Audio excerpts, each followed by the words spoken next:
Fala pessoal, tudo bom? Meu nome é Rodrigo Toledo. No vídeo de hoje vamos falar um pouquinho dos novos MacBooks, tá? Então já tem um tempo, né, uns dias que a Apple apresentou ao mercado o MacBook Air, o Pro e o Mini, o Mac Mini. O que acontece? Nesses novos modelos eles abandonaram o chip da Intel e foram para um chip chamado M1, que é um chip próprio da Apple. Sem querer entrar em muitos detalhes técnicos, que eu não sou o cara para isso, eu não sou um cara técnico, eu sou um usuário, que eu brinco, né, que eu sou um usuário avançado, mas eu não entendo dessa parte técnica. O que acontece? Falando como usuário, tá? Esse mesmo sistema da Apple, ele é o mesmo conceito, é utilizado no iPad. E hoje eu edito praticamente 100% dos vídeos do canal no iPad com uma velocidade incrível e sem uma GPU, sem uma placa de vídeo dedicada. Tá? Então assim, é um negócio que é muito louco, porque eu tenho um Dell G5 com uma placa RTX 2060 com 32 de RAM, com um SSD de 1 tera, que é o principal, e um segundo SSD de 2 teras, super rápidos da Kingston, e mesmo assim essa máquina toma pau de um iPad Pro. Tá? Então, por este ponto já dá para você ter uma ideia do que é esse chip da Apple. O M1, ele não é esse chip do meu iPad, é um A12Z, se não estou enganado, um A12Z Bionic. O que acontece? Ele é um chip de o quê? Duas gerações para trás, né? Teve o A14 agora no iPad Air novo, mesmo esse aparelho sendo deste ano também. Tem o A14 e agora o M1. Tá? Então assim, é um cara diferente, mas o conceito é o mesmo do iPad. Então, queria mostrar um pouquinho para vocês como anda essa história e o que eu acho, né, disso tudo e se eu estou pensando ou não em trocar meu notebook. Vamos nessa? Então vamos lá. Bom, pessoal, então é isso. Olha, tem várias matérias por todo o mundo. Eu separei apenas algumas aqui, ó, tá, para vocês verem que esse chip, tanto do Air quanto do Pro, estão superando os chips da Intel nos novos testes. E a diferença é bem considerável, sempre tem uma boa diferença, tá? Para vocês terem uma ideia, olha, esse chip, ele tem batido até em MacBook Pro de 16 polegadas, que é o mais potente que está disponível da Apple, tá? Então, realmente é um chip muito, muito poderoso, tá? Então aqui você tem vários testes e essa máquina, ela realmente tá batendo bem vários equipamentos. E o que me chama atenção, né? Aqui, olha, até o Mac Pro tá sendo batido por esses novos chips da Apple. Então assim, o negócio é monstro, o negócio realmente tem ali uma potência gigantesca e é um outro tipo de máquina, um outro tipo de padrão. Aqui, ó, vamos pegar assim por alto, vamos ver se aparece alguma coisa aqui na minha timeline, mas assim, todos os dias, olha, tem gente falando de edição de vídeo, até eu deixo aqui os vídeos para assistir já, né?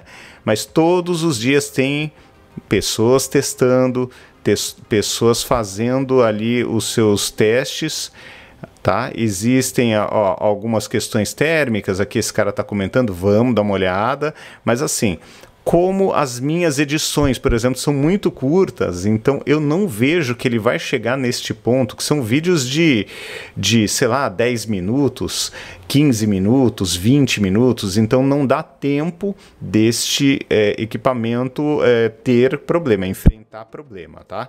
Com temperatura. E o que acontece? Eu já vi edições desse equipamento, assim, com o pé nas costas. E o que acontece? Ele rodando com o pé nas costas ali para editar no Final Cut, no DaVinci Resolve e no Premiere. Agora, o quanto custa esta brincadeira? Aqui, gente, eu entrei no site educacional, na loja educacional, tá? Então você tem um pouquinho mais de desconto. Se você pegar um modelo de entrada, que eu não pegaria, porque ele tem 7 núcleos de GPU e não 8 núcleos, não sei se vai ficar tão claro aí, vamos ver se o foco ajuda mesmo, né? Então, se você for pegar, ó, vai sair por 10.500 ou 13.000. Então você gasta uma boa grana a mais aqui para pegar com mais núcleos, tá? Ele tem 512 de memória interna e só 8 de memória, tá? Então não se fala mais, fala em memória unificada, não se fala em RAM aqui. Então isso aqui é um bicho completamente diferente do que nós estamos acostumados. Então aqui nós estamos falando em 13.300 por uma máquina com 512 de memória interna, tá? E aqui, se for para um Pro, então você sai de 13 que eu falei, ó, 13.300 à vista, você vai para uma máquina de 16, são 3.000 a mais. Qual a diferença do Pro para o Air?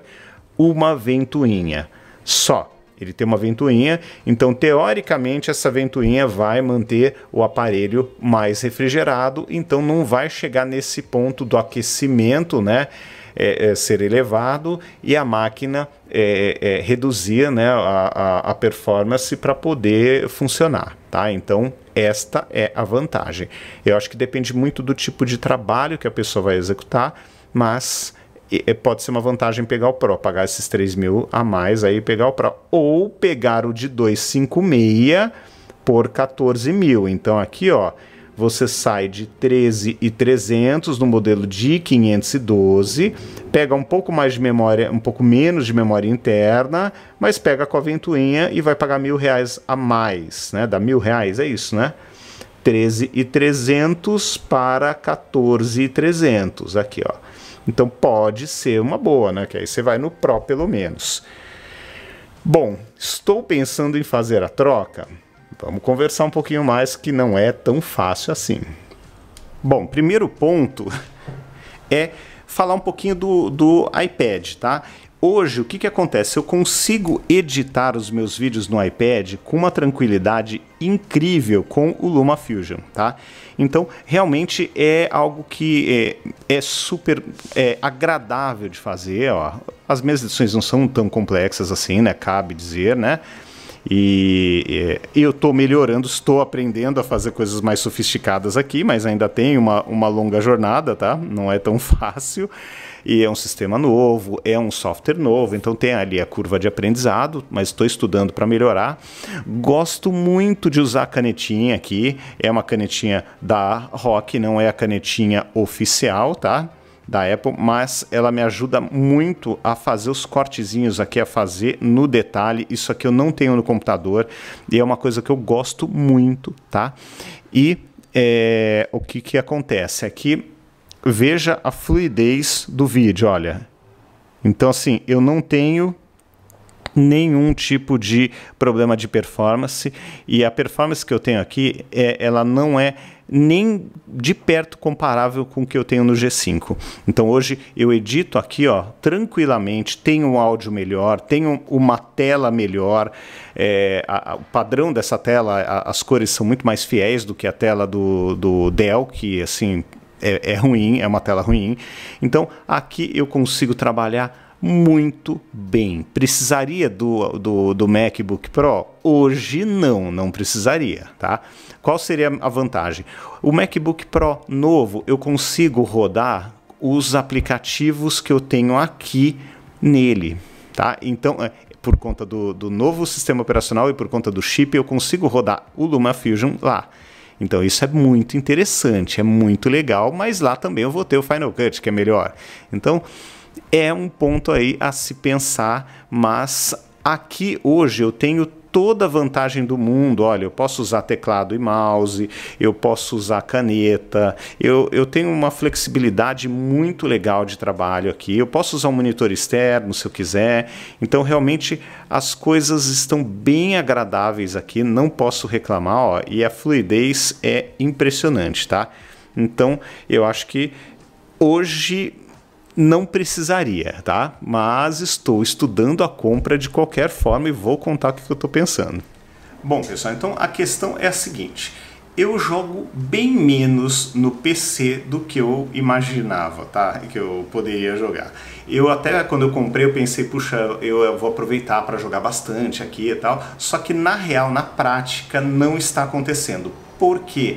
Essa máquina esquenta bastante, mesmo na base, como eu estou usando, tal, ela esquenta bastante, faz muito ruído e incomoda. Até o calor dela incomoda ali no entorno, tá? Ali, veja que o meu escritório é pequenininho, ali você sente o calor da máquina, é uma loucura. Você sente bastante o barulho da ventoinha, porque é um lugar fechado, é um cubo ali, né?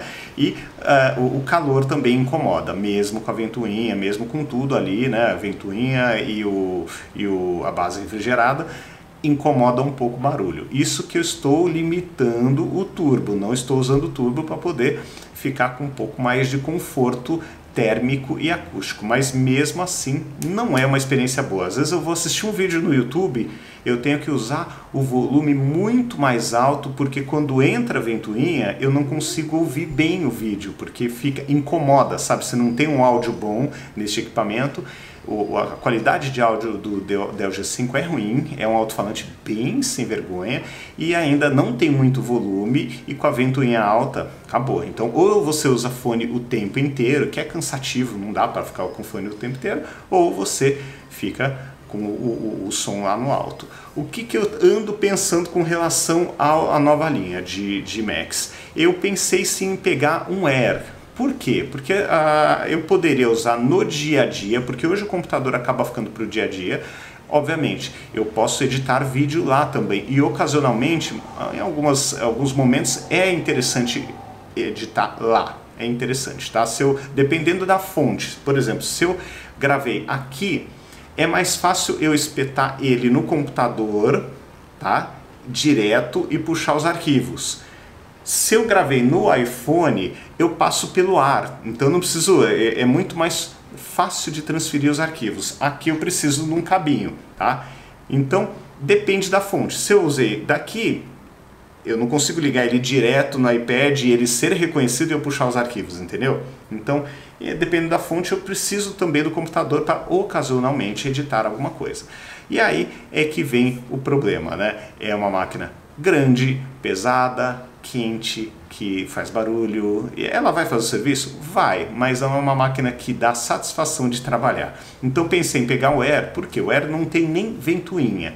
Como as edições são curtas, são tranquilas, vai ser uma máquina que vai ser um silêncio só. Eu já vi alguns testes aí na gringa, o pessoal testando, fazendo edição, ela não esquenta, ela não chega a 30 graus ali na parte superior, você não sente calor nenhum, tá? Eu vi um que o cara tava acho que com 31 graus, nem isso.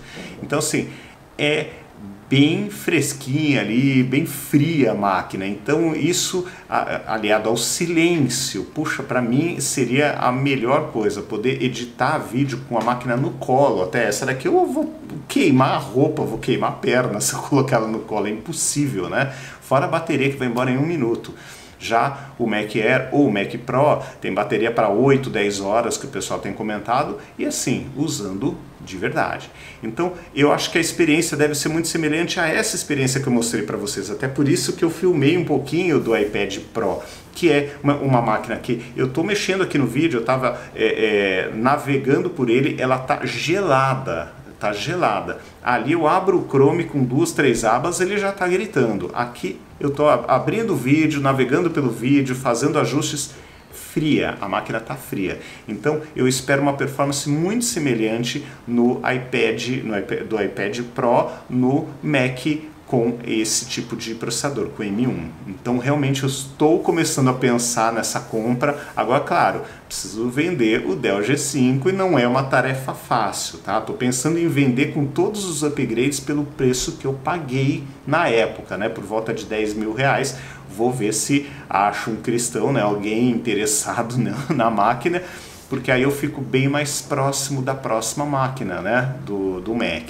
Mas vamos ver se vai rolar. Por enquanto estou vendo mais com os amigos próximos, tal, se tem alguém com alguma necessidade ou que gosta de game mais do que eu, gosta de game de PC, para poder fazer essa venda. Mas de qualquer forma estou sim pensando, claro, não compraria sem vender essa máquina de jeito nenhum, porque é muito dinheiro, mas estou pensando aí em fazer essa troca por conta deste processador, de conhecer esse novo processador e poder utilizar algo na linha do que eu tive aqui de experiência no iPad, que é sensacional. É uma máquina silenciosa, que aqui também não tem ventoinha, mas que não aquece nada mesmo quando é super exigida. Então isso para mim são pontos que me interessam para o meu tipo de uso, tá, gente? Cada um tem uma necessidade. Para minha necessidade seria uma máquina que iria me atender muito bem e, obviamente, quando acabar a pandemia, quando puder voltar a viajar, em vez de levar ali os 12 quilos, né, do iPad mais a fonte, que é desse tamanho, eu vou levar uma máquina fininha, desse tamanho aqui. Então,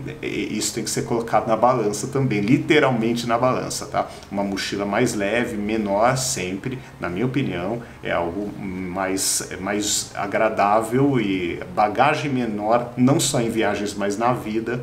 Eu acho que sempre é a melhor coisa que você tem que fazer, ter poucas coisas, coisas que te atendam, coisas que sejam boas para você e não ter nada em excesso, tá bom?